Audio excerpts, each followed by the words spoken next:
Hello everybody, how's it going? We are here today with a top 5 list. We are looking at the Hitman World of Assassination trilogy. So Hitman, that game series has been around since like 2006, I think, but we're looking specifically at the World of Assassination trilogy, which is Hitman 1, 2, and 3 from 2016, 2018, and 2021 respectively. So the newest game, Hitman 3, just came out this year. Great game, I have a Let's Play of it on this channel. Check that out for sure. But otherwise, today I want to take a look at the top 5 missions, or levels, however you want to phrase it, in this World of Assassination. So out of all 3 games, I picked the top 5 levels. Let's go ahead and jump right into number 5.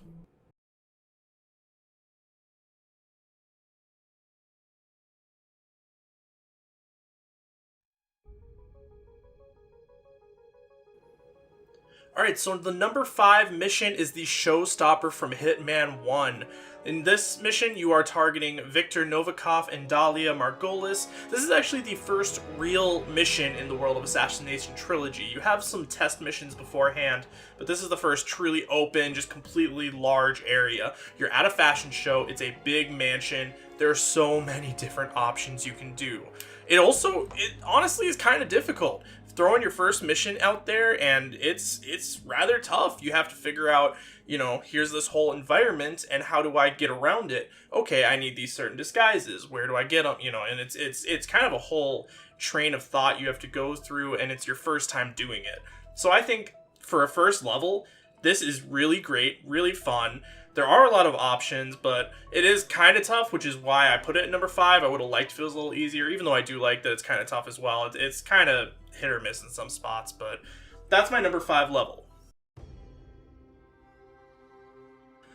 Alright, so number 4, we are looking at Hitman 2, the level Chasing a Ghost.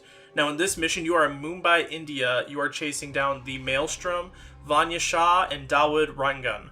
And so with this mission, you're in Mumbai. It is a huge, huge map you have to work with. There are kind of separate areas, especially you have 3 different targets, 3 different victims, and they're in pretty different spots overall, but you're still able to see the different storylines, how they interact, and kind of how it all comes together. The reason I added this to my list and put it at number 4, I really love the storyline. I think it's really interesting how you kind of get through this mission. You have to figure out who the Maelstrom is first, and there's different ways to do that that are difficult to some degree, but it's really interesting. And then the way you go through getting Vanya Shah, Dawood Rangan, there's a lot of variety in these different options, and so that's why this is number 4 on my list. It could have a little bit more into it as far as variety. I think even though there are cool storylines, there's not a lot of them, and so I felt like I kind of had to pick the 3 storylines I did to get my 3 targets, or else it wouldn't have been nearly as simple or as fun. So, but that was my number 4 pick. Alright, so for number 3, we are going to Hitman 3. We are an End of an Era is the mission title, and so your targets are Hush and Imogen Royce. As well, you're actually targeting an ICA data core. So the ICA is the group that you're working for originally, and obviously, there's a reason you're trying to get that data core. You're actually in China, in a city in China. Again, very densely populated, so it's a lot of what I liked about Chasing a Ghost from Hitman 2 when you're in Mumbai, in India. However, what I really like about this and what ranks it to number 3 instead of number 4 is that there's actually a lot of different opportunities, I felt like. And so there's different ways you can tackle everything. On top of all of that, you actually get to explore a hidden ICA data facility. And so that's not something you get to do a lot of. It obviously looks a lot different. The way you have to interact with it is a lot different than a normal assassination mission. So I thought it was really fun. The only kind of downside to this mission that made me put it at number 3, I just didn't really like how the story kind of played out. I thought there was tons of opportunity, but for me, the storylines and how they kind of meshed together in the mission itself wasn't that exciting for me, and so it was really cool area, lots of cool stuff to do, just wasn't as interesting to me. So that's my number 3. Number 2 on my top 5 list is Club 27 from Hitman 1. Here you're trying to take out Jordan Cross and Ken Morgan, so it's basically a lead singer in a band and then his lawyer. And so the hotel here, the map here is a hotel. Mix that up. And so it's pretty cool area.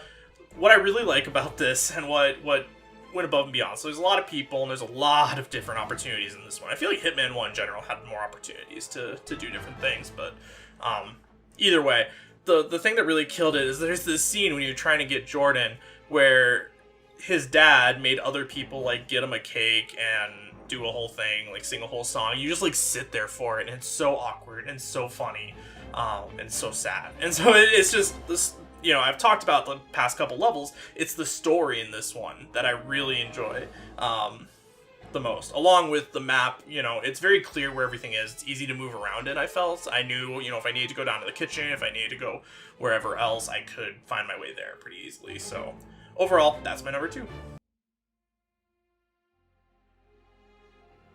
Alright, so my number 1 mission in the Hitman World of Assassination trilogy is from Hitman 3 called Death in the Family. If you've played this, you probably agree. I feel like a lot of people like this. The targets are Alexa Carlisle and a case file. So you're trying to find this case file, basically. So it's a huge mansion. There's not a lot of people there. But what really sells it for me is, and I've talked about this over and over, so this should come as no surprise, but it's the story. And so specifically, the main mission, I think this is what they really intend for you to do, even though there are other options. The intention, I think, is that you play as a private investigator and you examine this death, right? So you're an assassin and you're using your assassin knowledge and skills and talking to people to try to figure out, you know, hey, how did this guy die? Why did he die? And the reason you're trying to figure that out is so you can get a private audience with Alexa Carlisle and be able to take her out and figure out the case file stuff that way. And so I just think it's really interesting. There's still a good amount of people. The location itself is beautiful and it's very easy to get around in, which is very important to me when looking at these levels. You know, there's not a lot of people, but they're not supposed to be. It's not a city. It's not Mumbai. It's not, you know, a city in China. It's not anything else. It's a family mansion. So I feel like this one honestly has the best kind of cohesion together between storyline, the environment, the number of people you interact with, you know, kind of all that stuff put together. That's why I put this as number 1 in my top 5. But hey, all of this stuff is just my opinion. This was my top 5 list. We got a couple missions from Hitman 3, a couple missions from Hitman 1, only one mission from Hitman 2, but that's okay. Still a good game, all 3 great games. I really enjoyed playing them. Like I said at the beginning of the video, you can see the Let's Plays of me playing these games in my channel, and I'll put a link to that somewhere.